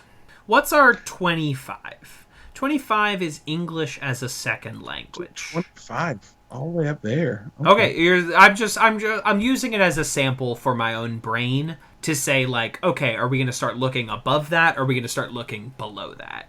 What do you think? Because our current number 25 is English as a second language, where they figure out Chang is faking his degree. I think anthropology is not as good, but it's not far below that. It's much further below that for you, because right under that is romantic expressionism, watching Kick Puncher, Troy Likes Annie, classic season 1 episode. I think that is, like, as far as what season 1 is doing, that's one of the best examples of it. But then we're looking at, like... No, I wouldn't put it lower. My grunt your grunt was higher? I could also see higher. Yeah. I could... Because, not if we're thinking, much higher? No, it wouldn't break 20. Okay, so let's look at number 22, the season 2 premiere, Anthropology 101, another big anthropology classroom episode. Yeah. I could honestly go either way, because Anthropology 101 has Jeff and Britta's fake kiss in the anthropology classroom. Jeff and Britta's open mouth kiss is enough to keep it in its which, place. like, yeah, you can't. I'm sorry. That is an implacable moment. I love that so much. It's so good. It's so disgusting. Great. It's so fucking painful. Right, and then right below that is Beginner Pottery. This episode is not as good as Beginner Pottery. You're right. I love Beginner Pottery. First Halloween episode. Slater, the Halloween party. Yeah. Uncomely or unseemly. Unseemly. What I think what you're saying is, I own a cowboy outfit. It is tight. Did it come that way, or did you have it tailored? Your toy gun to my head? I'd say yes. That's a good episode too. Pierce is tripping balls. It's like Grumpy Old Men, but not hilarious. It's like underrated episode. It's very good. And every outtake of him saying different things is also funny. It is. Okay, I would say, yeah, right below Intro to Stat, the first Halloween. New 25. New 25. Yeah. I can agree to those terms. Sure. S2, E22. Oh, God. Applied Anthropology. And Culinary Arts. It's interesting to me because, like, as this gets deeper, like, 21 through 24, before we added this, I would agree are better than this, but I think this might have a leg up on Messianic Myths and Ancient Peoples. I know what you mean. I like Messianic Myths a lot. It's not the funniest episode. It's a deeply interesting episode. Yes, and it's a really, really good episode for Abed and Shirley. Who, Shirley especially, does not get a lot of great episodes. Yeah. So that one, I'm comfortable with that one being at 20. It will be... it will not be number 20 next week. It'll be moved soon. Yes, exactly. So we don't have to decide this. This is a great exercise in like permanence. Yeah. Impermanence. It's like, no, I'm going to fight this to be number 5, realizing we haven't gotten to not only the end of season, or not only have we not gotten to season 3, we haven't gotten to the end of season 2 yet. Right. So like, nothing in the top 5 is going to be there in like 6 or 8 weeks. Right, and again, spoilers for next week's episode. The paintball finale of season 2 fucking whips so incredibly hard. And, it's so whippage, dude. And so, like, Abed's Uncontrollable Christmas, the Claymation Christmas episode, is number 10. It won't be in the top 10 next week. Guaranteed. This is it's fucking competitive out here. We don't have to decide this now. Are we ranking those episodes as 2 episodes or 1 episode? Which 2? Wait. The paintball finale. Because it's 2 parts. Oh, fuck off. I think... No, it's got to be 2. It's got to have the weight. It's got to have the weight to move things in this list. I agree. Because both are good enough that they deserve to make other things go down. Right. And there are absolutely. And there are two more two-parters after this one to come later in the show, and so this was something we did need to answer. I think this will work out very favorably as two parts for the season 2 paintball finale, and maybe less favorably to like the season 5 treasure hunt finale, which I also like, but one of those episodes is just set up. It'll be tough. Okay, well, that's something to look forward to it's gonna next be week. Big problems. And we are over into the plugs. Anything to plug this week, Daddy Host? I feel like I do. Oh, you know what? Sorry, my brain is mush, man. It's blurs day every day in the quarantine zones. It's been a week where I don't want to say I've been introspective because that seems to have some kind of connotation with it. But I've had some time to like organize some things, and I just like, without shouting too much out, like my blog and all the stuff I'm doing is taking a week off next week because we're kind of doing an overhead week where we make sure everybody's all right and gets a good break before fall comes, because that's going to be a shit show, and this year's already been one. But that means that like if you haven't gotten on board, or you are on board with what I do, it's going to get better, I think, because we're giving people time to relax and be themselves. Which I also would like to use as just a shout out for mental fucking health. As someone who's had chronic depression and who's living through one of the most depressive time periods with so many other people right now, don't feel bad giving yourself a fucking break. We know that like we've each taken breaks from things that we've wanted to do, Jason included, and like we would never be mad at them. We would never be mad at you. We would never be mad at each other. Like, there's no reason to not like, this year's been it's been a real one. Yeah. So I'm gonna chill and be quiet for a little bit, or maybe that means hanging out with your friends because you've been quiet. Just give yourself grace. That's my biggest shout out, is that like I've learned while managing a thing with multiple people in it that grace is a big it's a thing you can swing, and people like when you do it. Like, it's chaos, be kind, take care of the people that mean a lot to you, and especially like we're doing a community podcast and I love doing it, but if you needed a week off, take it. Like, right. There's no reason to make you do anything. I was really hard up this weekend. I think a lot of us were. And like the only solace I found was like, I'm gonna listen to Nick Cave and catch up on Sex Criminals, one of my favorite comics of all time, and that is what. So I hope like everyone can find their own version of that. Like, obviously we're not done. We're in the middle of it. There's so much going on, and know when you need to take a second and recoup, because during every other period of civil unrest and uncertainty, people still made art, people still got married, people still had kids, people still did all of these things, and life continued on. I find a certain amount of solace looking back at art from the 60s, from the 70s, from the 80s, and saying, oh, they also thought everything was about to end.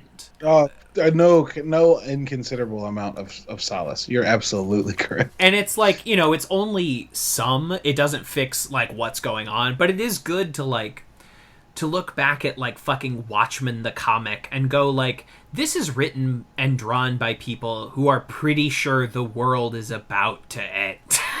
Like they're pretty sure we're not coming back from this. And there's a certain amount of solace to be found in that, I think. Because we're 40 years past it, and everything is still going. I mean, things still suck in a lot of ways.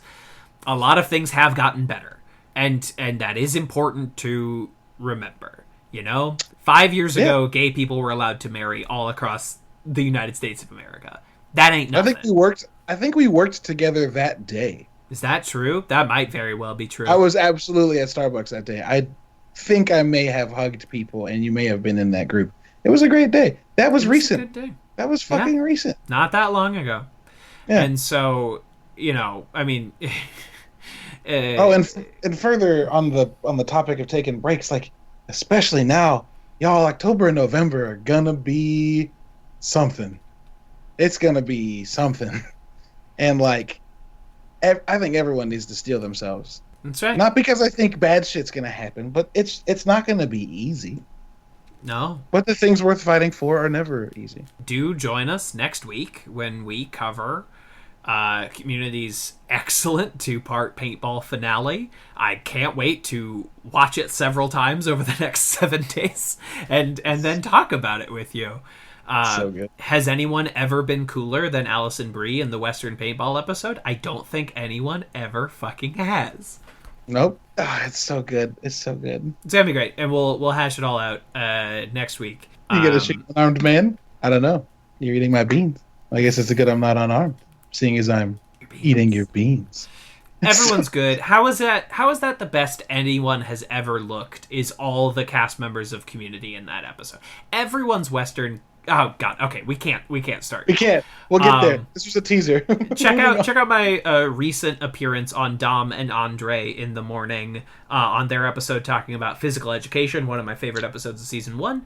And we'll be back next week. Title is incredible. Yeah, it's excellent. We had too many hosts to pull it off, but Dom and Andre in the morning, they're good dudes, and check out their show. It's a lot of fun, and we will be back next week. But until then, pop. Zip zap zooey. I hate it. I am seeing your change, and I'm so ill. This is a warning, I can't be killed. All in your cabeza, without a chaser. Not another teacher with this much flavor. So if you had to cast Weird Al in a Coen brother movie, which would it be? Okay, so I have to cast him in a Coen brother movie, one that already exists? Sure, yeah.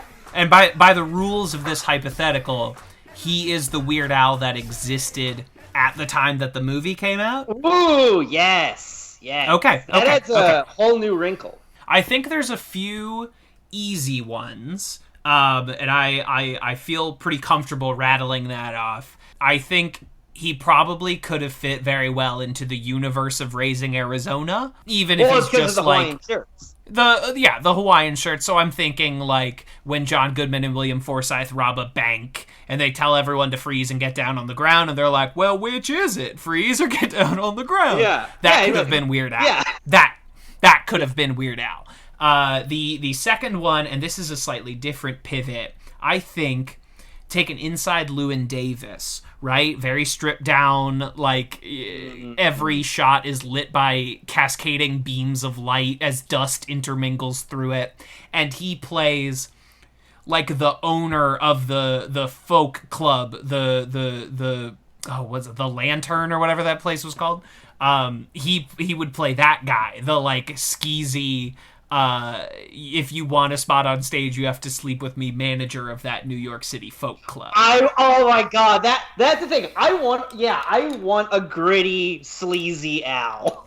But my true pitch for Weird Al to pivot out of the parody music, not forever, but like expand his career a little bit, because he has, again, a fairly robust animation voiceover career, really just like playing versions of himself with few exceptions. But the pivot I would make for him, and I'm normally not 100% in this guy's corner, but if you presented me the idea I'm about to pitch to you, I'm the first person in line to see this movie.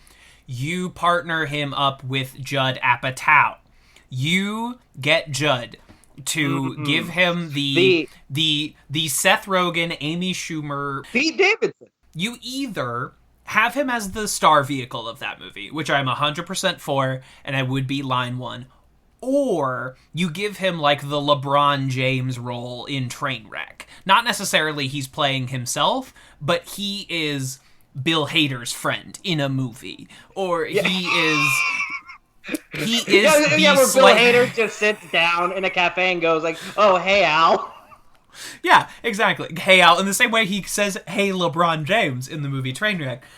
Or he is like the main character's boss at their weird job that they have in the movie. Yeah. This is what I pitched to you. The Tilda Swinton role. Yeah, exactly. The Tilda Swinton role, the Alan Tudyk role, it's as old as the Apatow comedy, Jane Lynch in 40-Year-Old Virgin. Like, that's what I'm shooting for him for. Ooh, a tight utility player in the Apatow stable. Alternatively, I would have put him in the last year's seminal masterpiece Little Women in the Bob Odenkirk role, where instead of...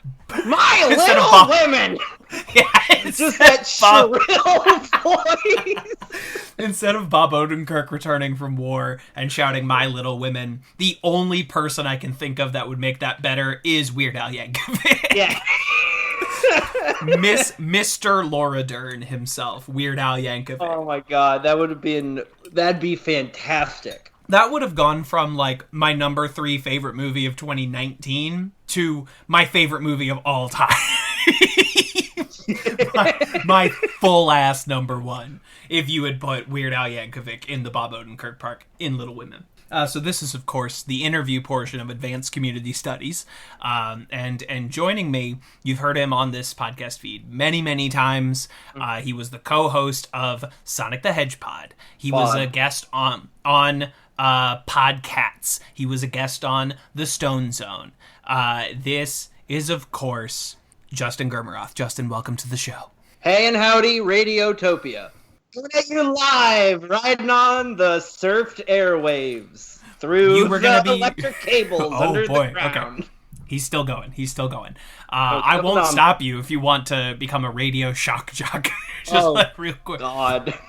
I can't imagine what it's like nowadays to be a true live on the air radio shock jock. Like, even beyond podcasts, it's pivoted entirely to internet.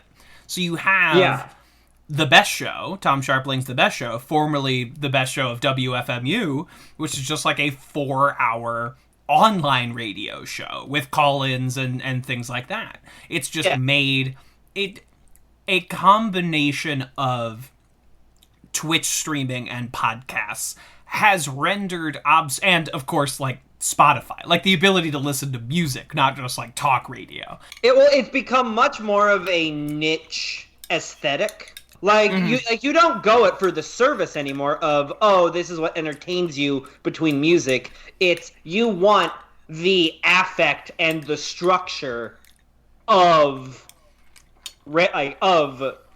Zoo Shock Jock Radio. Right, absolutely. You want the either nostalgia of it or the kitsch of it, which is like vinyl collecting. Like, I know a lot of people do think it sounds better, and I do like the sound of vinyl. It's not so qualitatively different that you couldn't get it done on a WAV file. Well, like the only vinyl record I have is a parakeet training record. Mm-hmm. Of course. That I literally had that I saw at a Savers. And I had to buy it just to find out what that was. You had to buy it. No, absolutely. I completely understand that compunction. And you are, my friend, you and Vern both occupy that same space where the two of you will just buy and own random crap. And I'm really just jealous of the two of you for your gumptions of bringing home just whatever junk-ass shit you found at a yard sale, at a Goodwill. Because you brought me once, during the St. Louis days, you brought me some vinyl from where you were working, right? You were like... I worked at Vintage Stock, which is a media resale chain. And you brought home some vinyl, but you didn't bring, like, Yellow Submarine. It was Bruno Returns, the Bruce Willis blues album. You brought a record of the Bonzo Dog Doodah Band. You brought some very interesting things home, and I appreciated them greatly. Gifts that only my friend Justin would give me. To commemorate your guys' respective graduations, or no, was it for graduations or was it for Christmas? I bought you each one of those 50 movie DVD sets. Oh, I think it was Christmas. And Great. Oh, and a 50 movie DVD set. You really get your like $5 worth on those 50 movies. Like, man, are those? And there's always that group of 10 that rotates among all of them. Absolutely. There's a group of 10, I think a lot of them surely must be public domain. And there's a certain number at this point. That should be if they are not. Thank you, Mickey Mouse. And there's also this like brief catalog. Like they on a 50 movie list, you will turn on the back and you're like, I've heard of these two and only briefly. And then there's 48 more to explore. Mm-hmm. And they I all appreciate sound that. almost, but not quite, like movies you've heard of before. But they're not quite. Right. It's like, oh, I haven't heard of The Smoking Gun. Like, heard of Gunsmoke. I've never heard of I've never heard of The Smoky Bandit. I've never heard of Dunstan Checks. End of title. End of full title. But I appreciate those. Chihuahua of Beverly Hills. But in no, it'd be Pasadena Hills, Chihuahua. Oh, Silver Lake, Chihuahua. But in my podunk redneck / early film aficionado days, I bought a John Wayne 50 movie pack. And you would be surprised, when they used to shoot westerns in like a weekend, they would have like one stunt, like a stunt, and the rest of it is like barely watchable, the most boring movie you've ever seen because they could only afford one stunt. And you would just be surprised the number of completely disposable garbage movies one human is capable of producing. Oh, and John Wayne continued. They're like, it's all John Wayne movies pre-Stagecoach. Like that amazing shot in Stagecoach where they like zoom in on Ringo and you're like, wow, a new movie star has emerged. This is a new frontier. This person is going to take cinema by storm. This man will play Genghis Khan. Yes, as only John Wayne could. Hey, you Mongol. These were all before anyone knew who John Wayne was. Carter women. Back when John Wayne was just some dude named Marion who wanted to be in movies. And this was the movie you got. But let's at least pretend to talk about the thing we're here to talk about. Yeah. So, Justin, you and I have spoken about this briefly, but I want to hear about your community journey. What is your story with this show? Well, we did kind of go into it a little bit during one of the quarantine episodes of Jive Action Nerds. My experience for Community was I binged it during the darkest and deepest depression I've so far had in my life. So the context of watching it is not positive, but I can't really say it was exactly a light in the darkness either. Mm-hmm. It was just something I half numbly experienced. It was another thing that happened to you during that period. So what year is this? This was in 2012. Okay. Like the winter, like the latter half of 2012 into the first half of 2013. Okay, so you got to like season 3. You about halfway through. Have you, since you emerged from that darkness, or at least into like a slightly lighter patch of darkness, have you seen anything past that point? No. You've not, I think at one point I tried watching it again, and the first episode I saw was the Floor and Lava episode. Uh-huh. Good episode. Yeah, and I thought, this is cool. I'm glad they're still doing it. And then I moved on with my life. Oh, and that's a beautiful journey. Like, I'm very sorry to come onto a show wholly dedicated to dissecting a very well-produced show that means very much to the hosts. And I can't even say I finished it, or I even really look fondly back on it.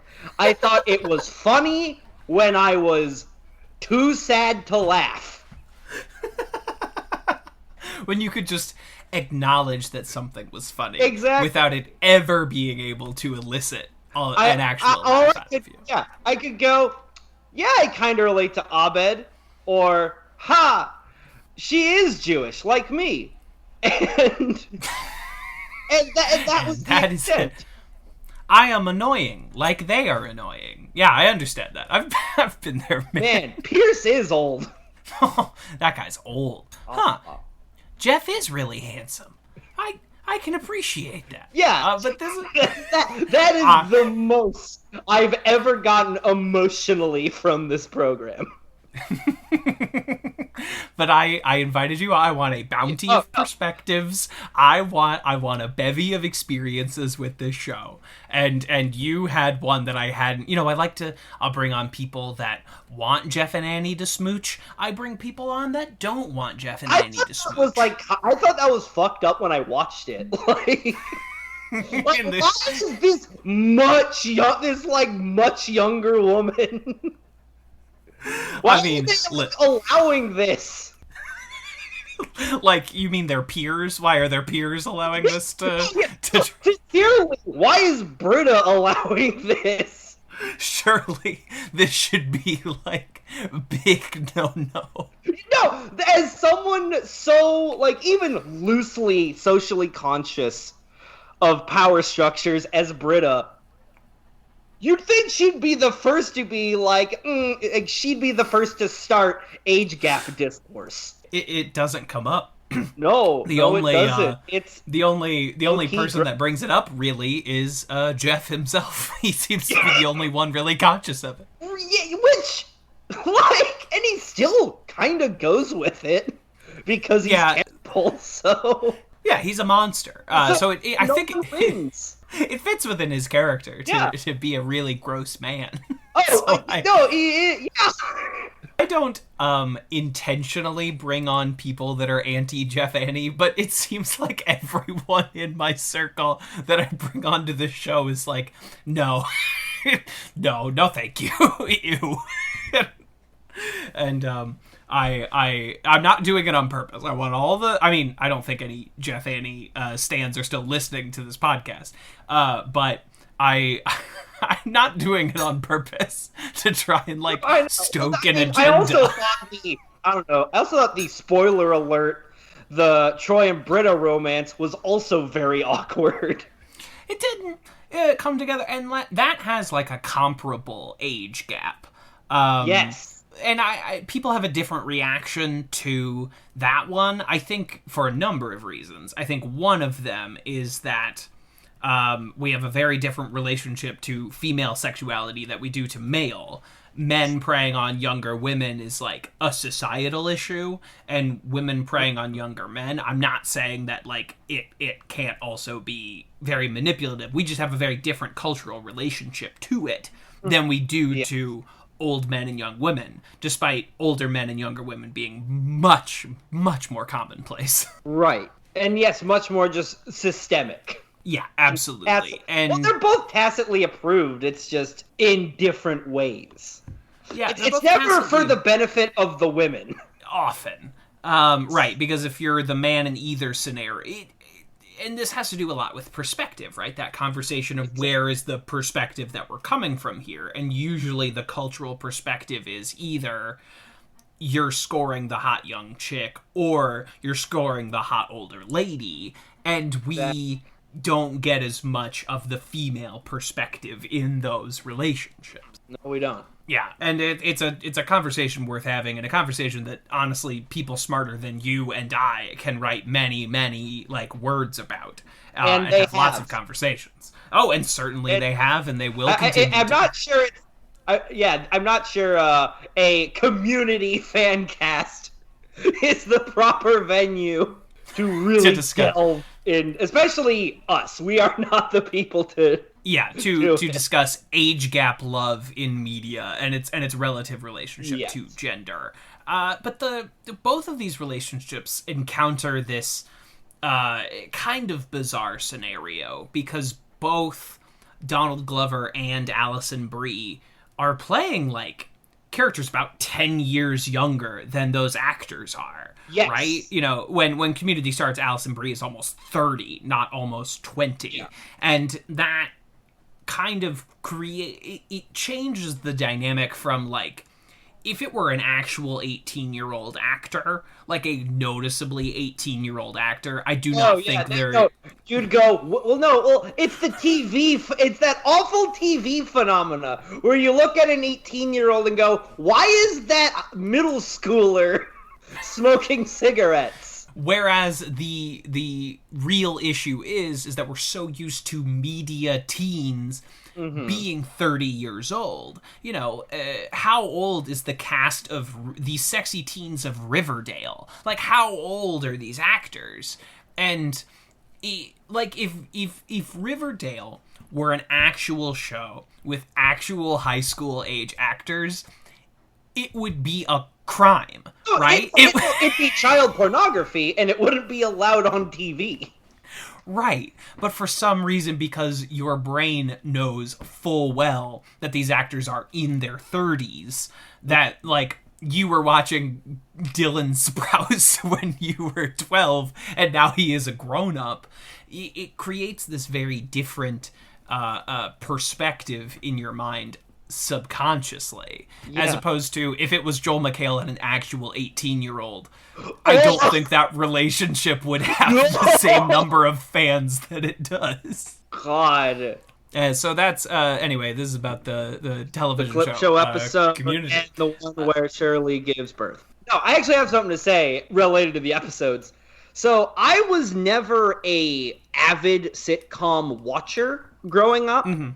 Like, as far as I was concerned, sitcoms were those weird live-action shows that came on around 5 p.m. on Kids WB. Sure, when you were watching your cartoons, yes. when you were playing them tunes. Yeah, exactly. When I was gaming on my boy.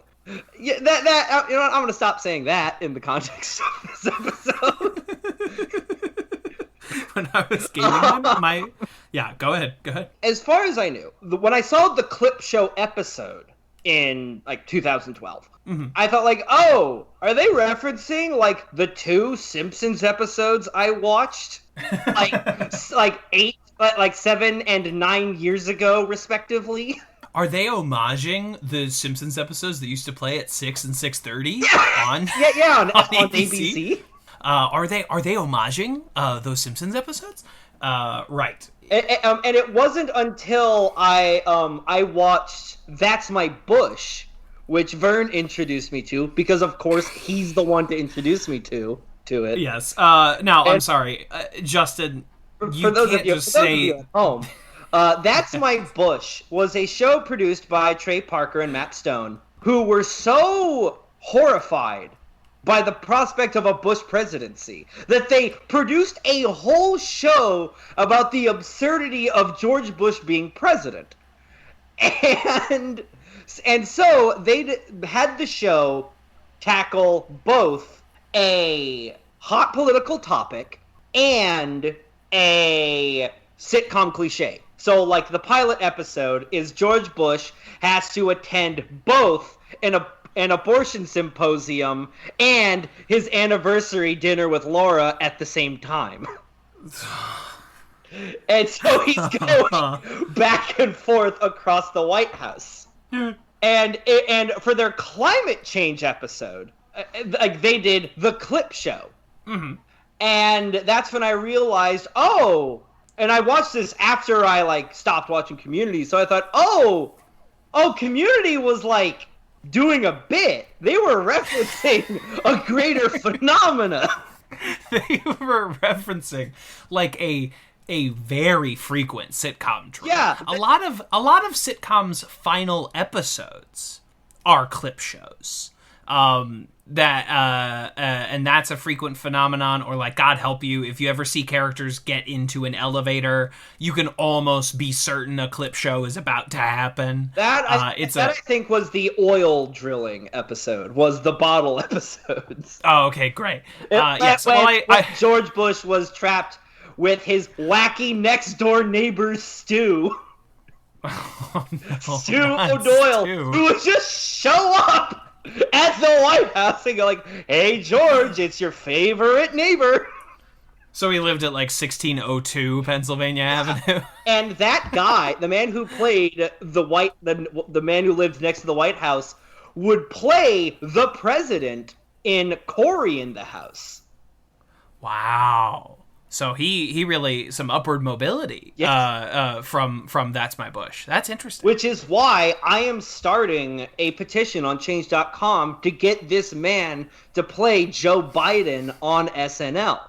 Change.com, not change.org. No, my for-profit petition. I am launching my own petition website just so I can get this actor to play Joe Biden on SNL. He's the most experienced man playing characters around the White House.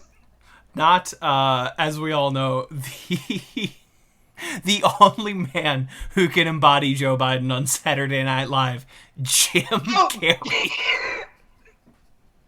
I mean, when I look at Joe Biden, the dead corpse-like frame of Joe Biden, what springs to mind? Super candidate. What springs to mind is the manic screwball energy of Sonic the Hedgehog's Jim Carrey. Literally Nicolas Cage would rock that role. Nicolas Cage would kill the shit out of it. Also, I'm sure you have cast members that can do a Joe Biden impression. You have a not supporting cast. Right. You have, I'm sure, not a dearth of white males. It's been a little bit since I've watched Saturday Night Live, but like, you're telling me Kyle Mooney can't do Biden? Like, you're telling me Jost can't do Biden? Because I bet you he can. Literally just write them the way Community writes Pierce Hawthorne, and you've got Joe down. He's not hard to write. No. Like, you've pretty much nailed it. So we've almost allocated the entire half-hour interview slot already. And I appreciate you going back and explaining for our listeners That's My Bush. It's a phenomenon I would hate if we had like skipped over and not re-surmised what That's My Bush was all about. But you know what? This was always going to be weird. It's you and me, and a show you haven't watched in fucking 10 years. Yeah, a show that I don't have an emotional connection to, but I liked doing this shit with you, so of course I was going to come on. I appreciate that. I mean, you'd seen it. I'm eventually going to rope Vern into this. Vern doesn't fucking care about this show, but I'll figure out a good episode to get him in on. It will go pretty much the same way. That's what I'm thinking, exactly. That's what I expected when we sat down. It was not an in-depth critical... more esoteric sitcom.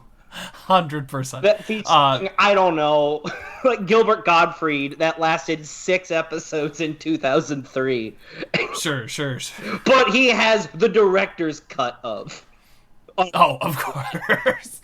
The bonus like DVD set that had 3 unaired episodes of Gilbert Gottfried's sitcom or whatever. We'll somehow talk about the Gilbert Gottfried educational math show Cyber Chase. We'll get there. Yeah. Oh, well, we can talk about that now. I watched that. Yeah, fuck it. I did too. I used to watch it all the time, I think, before school. Because that was a PBS joint. Yes. And that would air randomly throughout the day. You had this educational math show with Christopher Lloyd as hacker. He was running through cyberspace causing problems that could only be solved with elementary level education. With basic geometry and, like, baby's first algebra. And you have, like, the standard cadre of 3 kids. You have kind of, like, the dashing lead. You have the dorky one. You have the girl one. And, of course, they had a sidekick, who was a dodo. Yeah, a flying bird voiced by Gilbert Gottfried, who would just say, like, "Fuck me, we need a square. I need a circle over here. God damn it." Well, no, fun fact, he voiced the Phoenix in the Mulan remake. Did he really? Yeah, he was the vocal stand-in for the Phoenix character. Fuck! God damn it, Mulan! You can't be a witch, Mulan!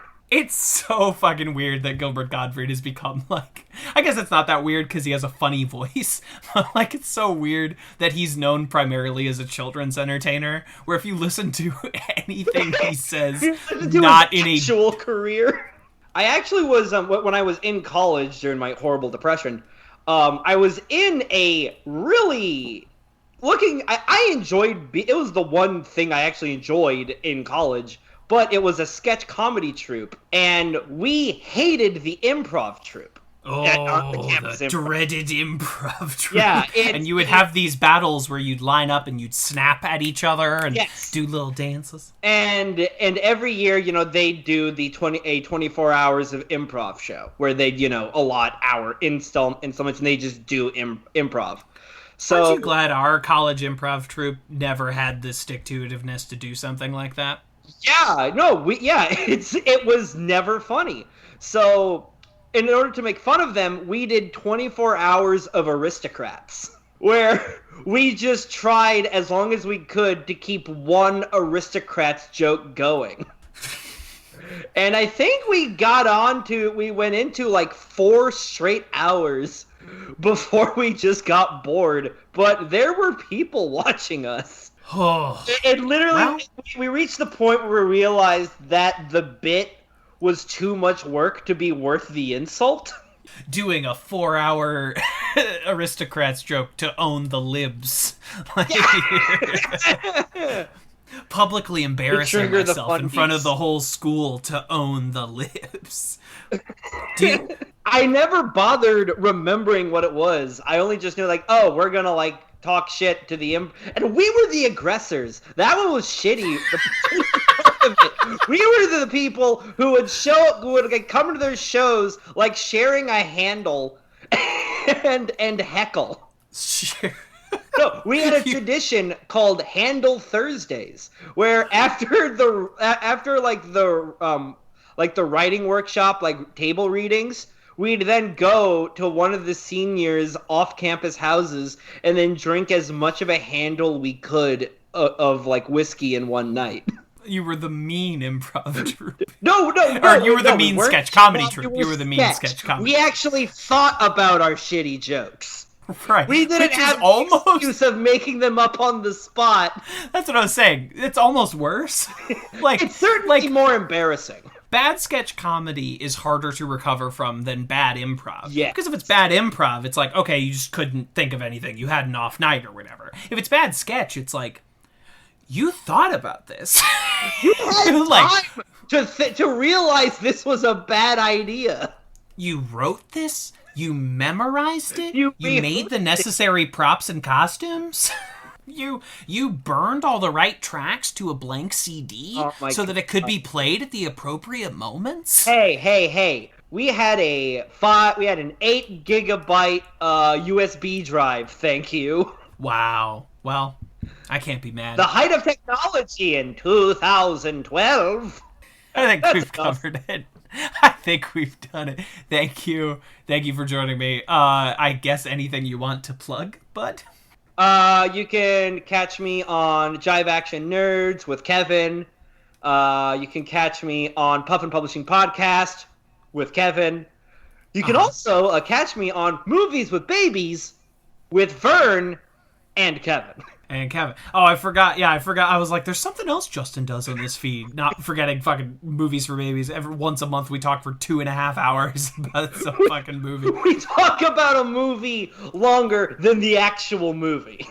Guaranteed. We didn't talk about Dinotopia longer than Dinotopia, and I admire our restraint. We could have gone for it, though. We could have. I think we could have, without that naysayer Vern who's trying to tell us Dinotopia was bad. Let's all get a handle, drive to his house, and yell at him.